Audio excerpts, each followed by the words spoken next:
क्या मेरे पति ने तुम्हारी दोस्त को आई लव यू का मैसेज किया? ये आदमी कभी नहीं सुधरेगा। आज आने दो इस आदमी को, इसकी तो खैर नहीं, छोड़ूंगी नहीं मैं इस आदमी को। सुनो, मुझे आपसे जरूरी बात करनी है।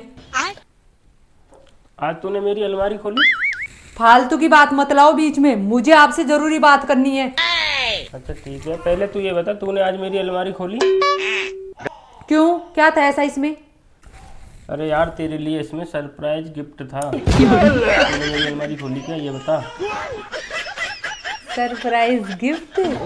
हाँ वो भी मेरे लिए? हाँ। लाओ तो दो। अभी नहीं, शाम को दो। वैसे तू क्या कह रही थी? छोड़ो ना, चाय बना लो।